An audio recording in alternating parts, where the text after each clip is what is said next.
si nos ayuda un poco a entender esto. Gabriela, buenas noches. Sergio Villoni, Tavo Cibreiro te saludan aquí en la Radio de las Madres. ¿Cómo andás? ¿Qué tal? ¿Cómo les va? Bueno, buenas noches ya a esta altura.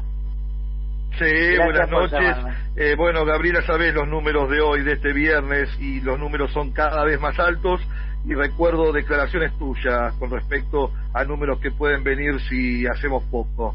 Contanos, Gabriela, por favor. Bueno, es un poco, a veces es feo ser la que dice, ¿viste? Mira que se lo dije, mira que se lo dije, mira que se lo dije, ¿no? Pero Sí, bueno, claro. Miren que se lo dije. En realidad, lo que decimos siempre acá, esto es solamente infectología pura, ¿no es cierto? Cuando vos tenés un virus que es tan contagioso que realmente ha demostrado ser muy eficiente para transmitirse y para sobrevivir en la humanidad, realmente las medidas no debían haberse aflojado. Por ahí estamos de acuerdo que ¿se acuerdan que hemos charlado de cuando se volvió a hacer un ir para atrás, digamos, en las fases en aquel julio del año pasado? Y de ahí, digamos, la sectorización de la circulación hizo que la curva bajara y que los números empezaran a descender y que los lugares empezaran a desocupar, al punto de que se cerraron las terapias que habían abierto para eso. Y bueno, eso también dio rienda para que cuando llegó las fiestas y todo esto, no, con toda la presión mediática, etcétera, etcétera, bueno, la verdad que daba para poder abrir, y se le dijo a la gente que era algo que se le estaba dando, que lo tenía que cuidar mucho, y obviamente la gente que salió no pudo sostener a propósito, no, claramente, digamos, las normas de cuidado durante todo el tiempo, y eso es lo que falla en Argentina y en todo el mundo, ¿no es cierto? Y por eso vemos los lugares del mundo que tienen que cerrar. Entonces, cuando fueron estas festividades ahora último, ¿no? Como fue la Semana Santa, el mundo, a raíz de colapsar, estuvo cerrando, y la Argentina, digamos, tenía ese changüí que bueno, que utilizó y que ahora evidentemente va a tener una consecuencia que en un primer momento, como la población más afectada es joven, bueno, teníamos pocas internaciones, poca mortalidad, pero bueno, con el correr del tiempo también lo dijimos, ¿no? Ese sector infectado de gente joven va a empezar, primero por un lado, a enfermarse algunos que no se iban a enfermar, que se empiezan a enfermar, reinfecciones que empiezan a ocasionar enfermedades más graves, y en el caso de estas cepas y todo, obviamente pasar a los grupos digamos de más adultos, estos jóvenes, y que empiezan a tener cada vez más personas de riesgo, con lo cual empieza a subir la ocupación de camas, y sobre todo que decirle a la gente que el sector privado en la ciudad de Buenos Aires es el 70% de la disponibilidad, ¿no es cierto? O sea, porque a fuerza de todo lo que fue achicando en los años del macrismo, ¿no? Obviamente fueron diezmando justamente los lugares en el sector público, pero el sector privado no actúa como un sector homogéneo que actúa en grupo, ¿está bien? Al contrario, cada clínica en este momento está una en contra de la otra, están compitiendo entre ellas, ¿está bien? Entonces, ¿cómo se expresa esa competencia, Gabriela? ¿Cómo sería esa competencia? Y esa competencia es porque cada uno tiene que salir a negociar por los productos para los suministros para sus afiliados, ¿no es cierto? La disponibilidad de cama cuando ya se llenó, a dónde los derivan.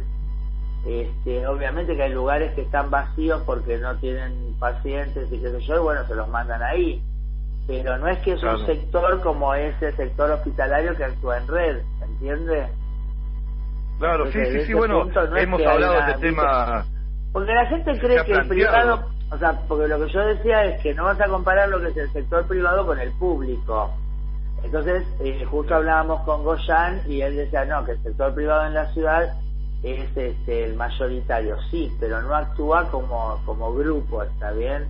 Porque es un sector que está totalmente parcelado. Sí, justamente en su momento, Gabriela, se ha planteado reformar el sistema de salud, Claro. y reorganizarlo, esas tres partes, público, privado y sindical, digamos, ¿no? Pero bueno, no se ha podido avanzar mucho.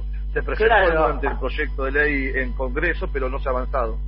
No, porque va a ser un montón de intereses, porque realmente, como Claro. siempre decimos, la gente cree que el sector privado abastece al público, económicamente hablando, y es al revés. Es el sector público el que está subsidiando todo el tiempo a las obras sociales y a las prepagas para que puedan brindar los servicios, porque en un sentido no está mal en cuanto a decir que los derechos son para todas las personas, ¿no es cierto? Entonces, por ejemplo, el plan de vacunación nacional siempre asistió al sector privado para vacunar, pero muchas veces el sector privado no organiza, digamos, dispositivos para que sus afiliados accedan a estas vacunas que están disponibles, y entonces les hacen creer que hay que pagarlas y van y las compran en una farmacia, ¿no es cierto? Un poco también llevándolo a lo que, vos fíjate a lo que ellos querrían llevar, bueno, esta maniobra, ¿no? De querer hacer que él va a conseguir vacunas, son unos cararrotas, son unos cararrotas, o sea que van a hacer, es terrible. Estos tipos, mira, lo que yo decía, no, a mí lo que me asusta de que hagamos ahora, por ejemplo, que se fabrique la Sputnik acá en Argentina, me da cosita de que va a empezar a hacerse la leyenda de que se filtran vacunas para afuera y que entonces las podés comprar en un mercado negro, y obviamente te van a vender agua con sal en el mejor de los casos, ¿me entendés? Sí, adentro de una mamusca, ¿no? Claro, ¿viste? Claro, porque o sea, vos fíjate que el rico o el que tiene poder económico es muy pelotudo, ¿viste? Es muy pelotudo, ¿entendés?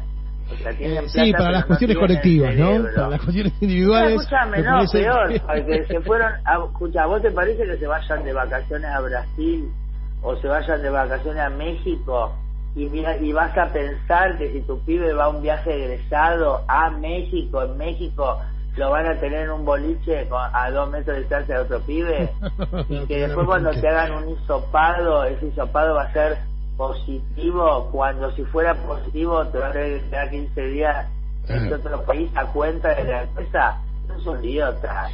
Gaby, dos preguntas en una. Te iba a preguntar qué te parecía lo que había dicho Larreta, ¿no? En su conferencia de prensa, ¿no? Pero bueno, sé cuál es tu posición. Ya lo digo. Digo, ¿qué te pareció? ¿Qué te dio más vergüenza ajena de lo que dijo Larreta, como para achicarlo ahí? Y por otro lado, quiero que me cuentes, ¿no? Un poquito sobre ese artículo que apareció en The Lancet hoy, que hace referencia justamente a la escuela y a lo que produce en la sociedad en relación a la dinámica del propio virus, ¿no? Que va dando vueltas por ahí. Perdón, no te escuché lo que me preguntaste. No, te preguntaba, digo, por un lado, ¿qué te había parecido lo más llamativo, lo que te dio más vergüenza ajena de lo que escuchaste de Larreta y compañía en las últimas horas? Y por otro lado, que me hables un poquito de The Lancet, ¿no? De ese artículo que hoy compartías más temprano en diferentes grupos que compartimos por esas cosas de la vida y del periodismo, que justamente hace referencia a la escuela, ¿no? Y a la dinámica del propio virus en la sociedad. Claro, bueno, por eso, porque realmente, digamos, cuando vos ves lo que está pasando en el resto del mundo, cuando se largó a generar protocolos para poder llevar adelante la presencialidad escolar, más tarde o más temprano todos hicieron agua, y eso es lo observacional, o sea, cualquier estudio real te va, porque a ver, dicen, ay no, pero en la escuela no. Y sí, flaco, por ahí en la escuela, porque no es que está en la baldosa, ¿me entendés? El virus está en las personas. Ahora, si vos no ibas a la escuela, no te tomabas ese bondi, o no parabas en ese kiosco, o no tocabas ese palo de la luz, o no tocabas en la puerta del ascensor, ¿me entendés? O sea, es la gran diferencia, digamos, que se refleja directamente. Por eso la dinámica del virus es que por eso, por ejemplo, ahora hablamos de ataca más a los jóvenes, No, flaco, a ver, vos la primer parte, esto vino de los que viajaban, que volvían de Europa y de Estados Unidos y fueron a visitar a sus familiares, gente mayor, de riesgo, en geriátricos, se armaron pequeños brotes en esos lugares, el personal de salud de esos lugares, digamos, trabaja en varias instituciones. Después esa gente se internó, se empezaron a infectar los lugares privados. Ahora, una vez que ese foco vos lo controlaste y dejaste circular a la gente joven, y bueno, se te va a infectar a la gente joven. Y si vos ahora dejarás circular a las mujeres, ¿sabés que van a escribir? Ahora ataca a las mujeres. No, flaco, no es que ataca a las mujeres, es lo que vos circulás. Entonces esto, el estudio refleja, digamos, en varios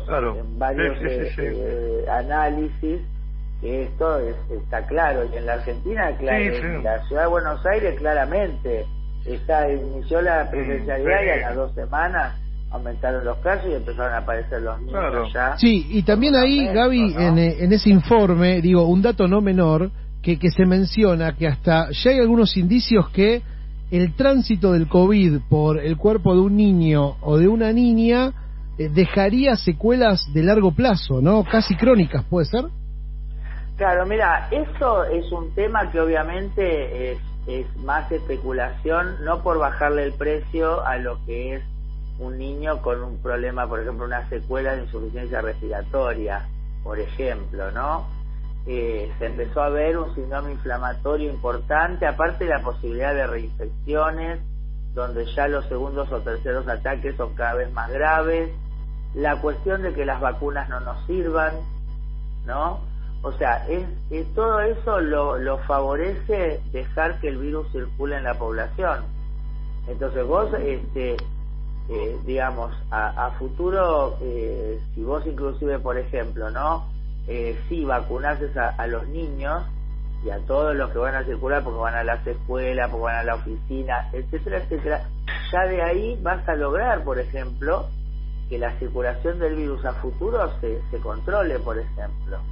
Pero ahí también están los negocios de las farmacéuticas, ¿no es cierto?, los negocios de los medios que empujan esto también por ese lado, más que por el lado, no solo está lo político, ¿no? Fíjate lo de Pfizer, no es porque Pfizer les da plata, es porque Pfizer es de ellos, ¿entendés? Claro. Sí, de Estados Unidos directamente. Gaby, la última... No, perdóname, pero Magneto también debe tener acciones en Pfizer. No, bueno, detrás de Pfizer está BlackRock y BlackRock tiene... Bueno, por eso te digo, entonces no es solo, pero aparte, y a su vez esta gente moja el pan ahí, ¿me entendés? Sí, totalmente. La última, Gaby, queremos que explique nuevamente la cuestión de hay más casos porque hay más testeos. ¿Cómo se explica eso? No, en realidad, porque no es que el virus estaba en el país y nosotros empezamos a testear.